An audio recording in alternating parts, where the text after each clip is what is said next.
Okay, enough screen time. Oh, Dad, can we listen to the radio instead, please? I suppose so. They play some good tunes on... Not your boring grown-up station. It's not. Fun Kids, please. We can get that downstairs on the smart speaker, not in the bedroom. It's okay. We can get it on the app. If you say so. Okay. Thanks, Dad. Now let me have your tablet. Screen time is over. About that, you just said we can listen on the app, and the app is on our tablet. It was downloaded from the App Store for free yesterday by Mum. But... You did promise. Listen anywhere. Smart kids listen on smart speaker. This is Fun Kids. Hello and welcome to the Fun Kids Bookworms podcast. My name is Bex and we have got loads of amazing stuff on the way for you this week, including a little roundup of some of the best books out there, a brilliant reading from a brand new story for you, and a chat with one of my favourite authors, Danny Wallace. So lots and lots of stuff on the go in today's episode, and I think we really do need to check in with Danny Wallace first to find out about his brand new book, The Luckiest Kid in the World. I am joined right now by Danny Wallace. I feel like I don't even need to introduce you, Danny. You're like my BFF. We're all good. Exactly. Why even introduce me? Just don't even, let's not mention me, anything I do. I'll just start talking. We'll just have a lovely chat and people can pick up while you're here as we go along, I guess. Exactly. I think I've interviewed you more times than anybody else on Fun Kids, and I'm thrilled that I can give you that honour in general. And it's because you keep writing really good books, Danny. That's the thing. Well, I do try. And I'm pleased. You know, I love Fun Kids. I've been listening for many years now, probably more years than I'd listened to almost any other station. So it's a thrill to be on it again. Oh, well, I'm so glad you're back. And you've kind of created and put out into the world The Luckiest Kid in the World, which is a really funny new book. And it stars Joe, who I was going to call Average Joe, but that seems a bit cruel to him, really, because that's not who he is.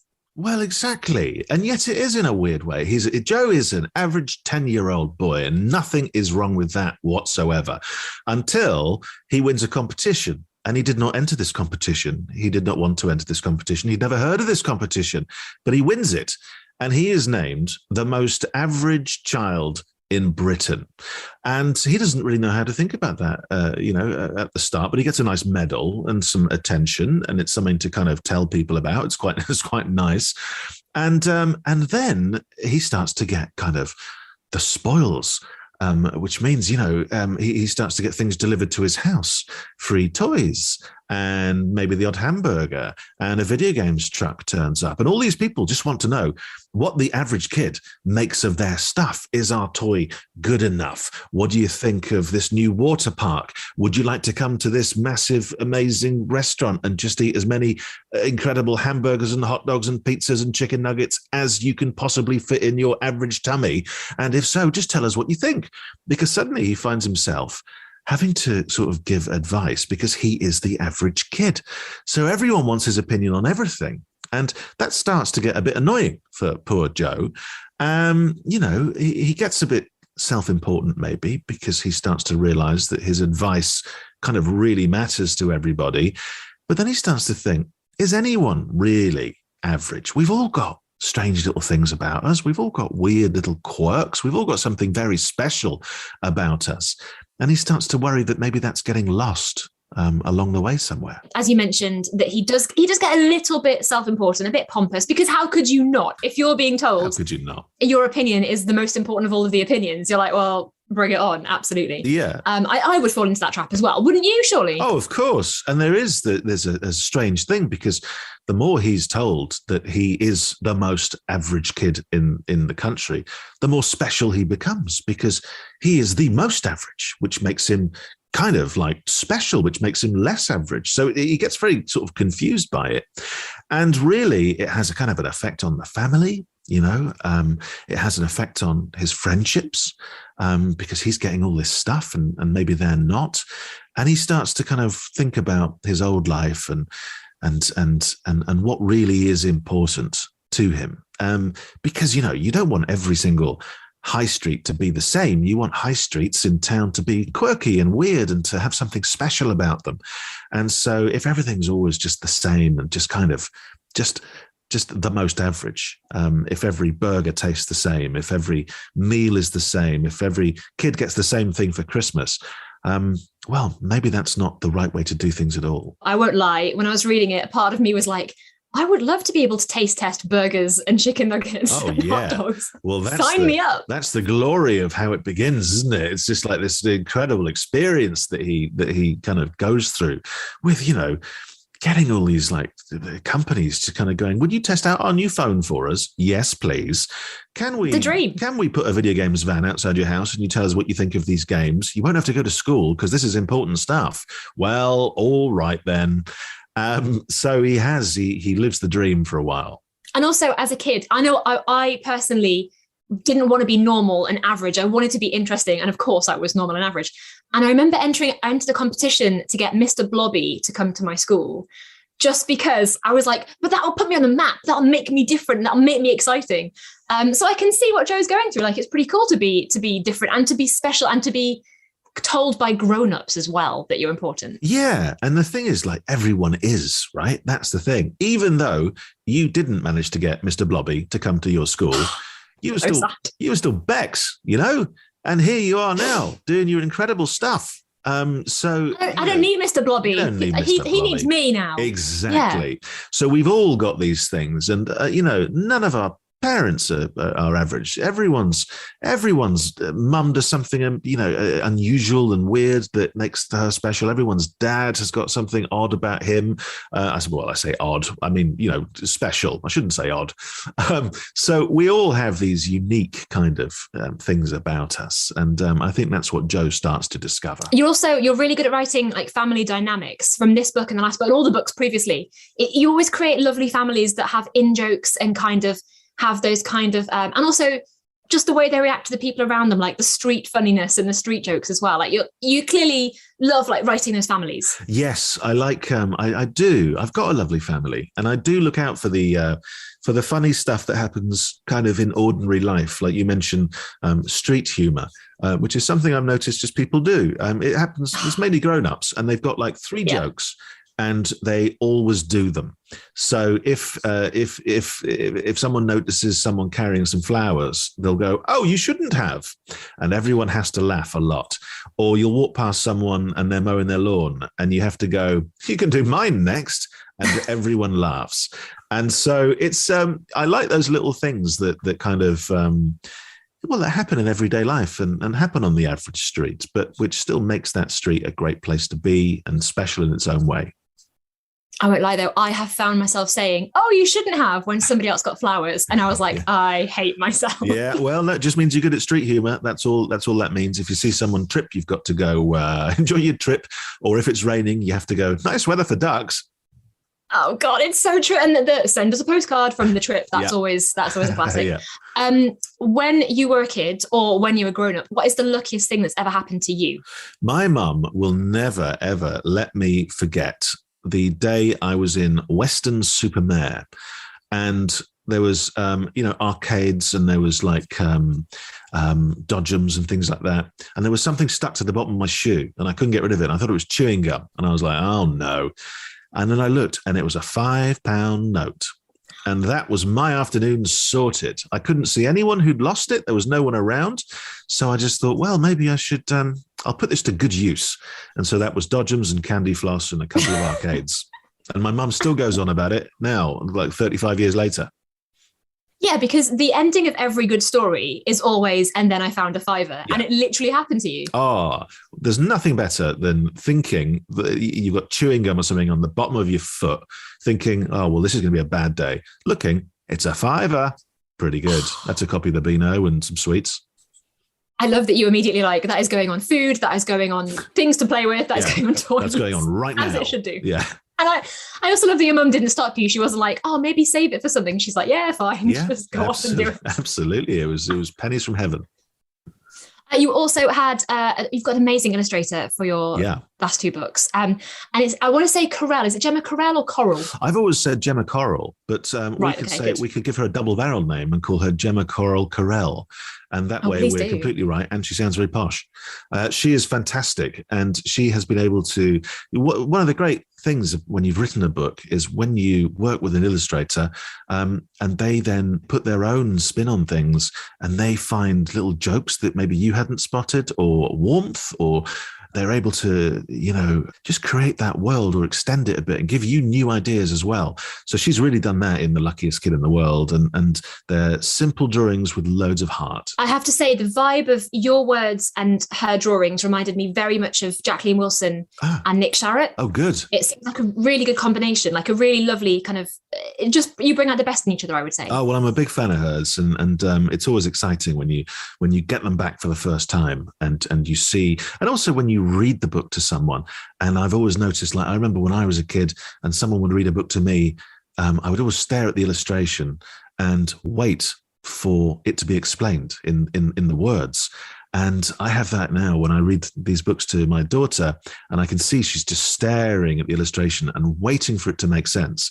And then when it all comes together and there's that moment, it's just great. So yeah, her illustrations are fantastic. Oh, I love that. I do know that vibe entirely of like you're saving it all so you can like appreciate it together, like make the most of it. Yeah, totally get that. Exactly. Yeah. And do you have any more books on the go, Danny? I feel like you've always got something happening. Tell me, you must have something. I do. I'm about halfway through the next one. So that will come out next year. And I think Gemma's going to illustrate that one as well, I think. So that will be with you soon. But The Luckiest Kid in the World, I'm very happy with this. It feels like a really good fun one, and one that I think, or I hope, kids will start to imagine what they would do in that situation. Oh, they definitely will. It's also just a really funny book, Danny. It's just a really funny, like laugh out loud book, which is a difficult thing to get right, I think.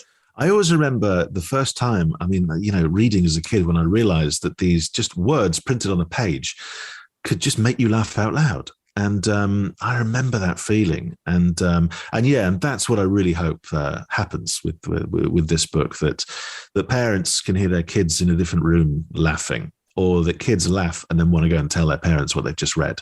That's magic, isn't it? Or maybe the parents are reading it on their own separately and the kids are like, what are you reading? What are you doing? Yeah, let's hope so. And then the kid can explain what the book means to the parent, because parents are sometimes a little slower. A little bit dense. Well, Danny, thank you so much for telling us about The Luckiest Kid in the World. And it's out right now, so everybody needs to go and grab as many copies as possible, right? Yeah, well, I'd be happy if there's one each, but yeah, you can have more than one if you like. Yeah, but one on that hand, one another hand. It's fine. Don't worry about it. And we'll speak to you next year, I guess, if not before, Danny, for the next book. Okay, enough screen time. Oh, Dad, can we listen to the radio instead, please? I suppose so. They play some good tunes on... Not your boring grown-up station. It's not. Fun Kids, please. We can get that downstairs on the smart speaker, not in the bedroom. It's okay. We can get it on the app. If you say so. Okay. Thanks, Dad. Now, let me have your tablet. Screen time is over. About that, you just said we can listen on the app, and the app is on our tablet. It was downloaded from the App Store for free yesterday by Mum. But... You did promise. Listen anywhere. Smart kids listen on smart speaker. This is Fun Kids. Grab your BFFs and get stuck into Girl Talk magazine. Full of your fave celebs and YouTubers. Each issue is packed with fun, including puzzles and cute pets, quizzes and amazing bakes. All this plus awesome prizes, fab fashion and amazing gifts. Girl Talk magazine. Get it every month. What are you waiting for? Thank you so much to Danny Wallace. I love him so much. He can do no wrong in my eyes. Now, on Fun Kids, we have another podcast. It is Story Quest. And in Story Quest, every week, there is a brand new story written especially for us and read out by a Fun Kids presenter. So we thought we'd show you a little bit about what you can find in the podcast by giving you one of the stories from it right now. King of the Woods. Badger lived alone in the woods and tended his garden. It was a nice garden around a cosy burrow, and his life was okay. But truth be told, he was, well, a little bit lonely. He was the only badger in the woods and often felt a bit grumpy about his state of affairs. There were whole families of rabbits, pairs of magpies and gangs of foxes. They all had each other for company, but with whom to play? No one came to play with him. No matter how long he waited and peered out of the burrow, he'd sit and wait and wait and wait for something to happen, for someone to call around, but no one ever did. He spent most of the days and nights alone, which gave him a lot of time to think. Now, thinking time is an excellent thing. Having space to let your imagination roam can help you come up with all manner of great ideas. However, having too much time to think about things can make you go around in circles and come up with ideas that are, well, less than great. This is what happened to Badger. One chilly autumn week, he had slept for a very long time and had a wonderful dream about a king who was loved by all his subjects, who bowed down to him and had to do what he said, and played with him if he wanted some company. When he woke up, he had what he thought was a brilliant idea. I shall be king of the woods, then everyone will have time to play with me. He made himself a cloak of bark and a crown of laurel leaves and decided that there was no time to lose in making sure everyone heard the news. Badger swished his cloak around himself and decided to take a tour of his kingdom, whether the animals liked it or not. He paraded past the fox's burrow. "Come on out, one and all, bow before your king," he yelled. The foxes were too busy to keep up with current events and so thought maybe there had always been a king and so quickly lined up and bowed deeply. This made Badger feel very important. He paraded to where the squirrels nested in the high oaks and called up, "Subject squirrels, come out and bow before your king." The squirrels peered at one another and scampered down to bow. It never paid to annoy a badger, especially one who was, well, apparently king? Who knew? Badger's heart swelled and he felt happy that he'd instantly made so many new friends. Well, not exactly friends. They were technically subjects, he supposed. Was there a difference? Over the days that followed, he had the animals running around left, right and centre, doing errands for him and helping him in his garden. He made the foxes play tag, insisting that they always let him win. After all, winning was the best feeling, wasn't it? He swanned around in his cloak and crown, not doing very much, but feeling very important. He noticed that the rabbits in the nearby copse didn't seem to be particularly impressed with what was going on. And come to think of it, they hadn't bowed down to him, not even once. He decided to march over to put this right. "Rabbits, I proclaim myself king of the woods, and you all have to do what I say. Bow before your king immediately." Lacking courtiers at this point, he was obliged to blow his own fanfare with his own trumpet, fashioned from a hollowed out stick. Toot toot! He vowed to work on a better trumpet when he had a moment. The rabbits nearby looked quizzically at each other. Rabbits are a lot more savvy than you probably realise, and much to his surprise, they didn't instantly fall into low bows like the others. "King of the woods, is that a thing?" whispered the largest rabbit to her sister. "I don't remember us having a king before." "Well, I can't say I remember one either, but we rabbits aren't very old. Maybe we should ask Brown Bear. He's been in the woods longer than anyone." shouted Badger.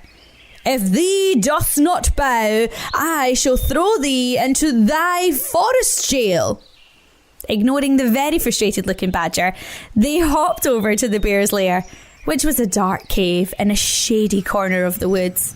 They approached somewhat nervously, it has to be said. After all, he was very large and bunnies were not. And they might look a little bit like a delicious snack if he was hungry. Excuse me, Brown Bear, can we have a word? They called into the cave. A voice came booming back in the echoey black of the opening. "What is it? I'm trying to hibernate. Always some infernal interruption," he grumbled. It'll only take a minute, implored the bunnies, edging closer to the cave's entrance. There was a pause. And then a large sigh. And then the padding of large paws, and Brown Bear appeared. He was not looking best pleased, and so the rabbits tried to be quick. We wondered if there was such a thing as King of the Woods. Badger's decided he's the king and wants us all to bow to him, and we're not really sure what to do. After all, you don't want to upset a king now, do you? Brown Bear squinted at them and then began to laugh. He laughed so hard he rolled on his back, clutching his stomach with his enormous paws, gasping for air. Eventually he stopped and wiped the tears from his eyes. Oh, and what on earth made you believe what he said? The bunnies looked at each other. He's a bit bigger than us and more cleverer. I doubt that, observed Brown Bear. And in any case, even if someone is bigger and more clever, it doesn't mean they get to do anything they want. And he's a bit scary too. He said he'd lock us in the forest jail if we didn't do as he said. Forest jail? Forest jail? Why, the poor fellow must have lost his mind. There's no such place, and there's no such thing as the King of the Woods either. Never has been, never will be. We're an ecosystem. We all have our place, and no one is more important than anyone else. The rabbits looked astonished and a little bit relieved. Could you have a word with him? The largest rabbit said pleadingly. He's really beginning to get on everyone's nerves with the whole thing. Brown Bear lumbered over to Badger's lair, where he was perched on a throne of maple branches. The foxes and squirrels had got bored and wandered off. Rumours had begun to circulate that there was no such thing as King of the Woods, and they didn't much like having to do a whole lot of errands for someone else. Who would? Come forth, ye venerable Brown Bear, and kneel before your king, said Badger grandly. Why are you talking like that? Brown Bear said, distinctly not kneeling. Bear's knees don't really bend that way without a lot of fuss, and he wouldn't even if they did. And who made you king? I did, so there. And how's the whole thing working for you? Badger looked at Brown Bear suspiciously. What do you mean? He said, shoving his crown of laurel leaves up. It was getting in his eyes. You can't be a king without subjects, Bear indicated the empty garden. The squirrels and foxes had long since scampered back to their homes. And you can't be king just because you say you are.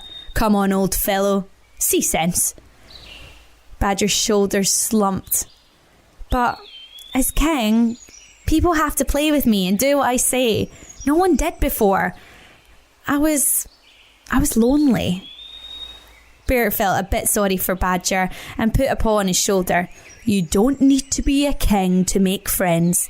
In fact, kings often have a great deal of trouble making friends, so I hear. At least good ones. Just be yourself. Let people get to know the real you. Badger had a good think and realised that it had been rather silly. Much as he wanted to be King of the Woods, surveying the empty garden, he began to realise that no one else particularly wanted that, and so he was, when it came down to it, playing on his own once more. So Badger put his cloak and crown away. He invited all the animals into his garden for a bonfire feast to say sorry, with the fire made from the branches of the maple throne. He'd never invited anyone into his garden, just his friends, preferring to sit and mope and wait for something to happen. It turned into the most marvellous party that would be talked about for years to come. And do you know something else marvellous happened? By opening his garden and his heart to the animals, he began to make friends. Real friends. Not people to boss around or order to bow. The squirrels brought delicious acorns just because they thought he might like them, and the foxes challenged him to a game of tag. He could tell they were friends and not subjects because they didn't let him win. Well, not always. And whether he won or lost, well, it felt good, much better than it ever had when he was king of the woods. Who knew? See, a brand new story that you've never heard before, especially for you, on the Story Quest podcast. You can find it wherever it is you get your podcasts from. Maybe you want a story to listen to in the car, or perhaps before you go to sleep at night, go and check it out. Now, before I go, I've got to tell you about some big books that are coming out at the moment. Dick Kingsmith, you know, the legendary Dick Kingsmith, and Josie Rogers have a kind of collaboration. It's called Ambrose Follows His Nose. Now, follow the adventures of the extraordinary Ambrose in this newly discovered story from the author of The Sheep Pig, Dick Kingsmith. It's completed by his great-granddaughter, Josie Rogers, who's kind of taken it over. There's also Rainbow Grey, Eye of the Storm by Laura Ellen Anderson. I've interviewed her a few times on Fun Kids. She created the best-selling Amelia Fang series. And in this new book, you've got 10-year-old Ray, who is learning to master her magic, but things keep going wrong, so everyone thinks it's Ray's fault when all of the cloud creatures in the Weatherlands start to disappear. Can she get to the bottom of the mystery before the cloud magic is lost forever?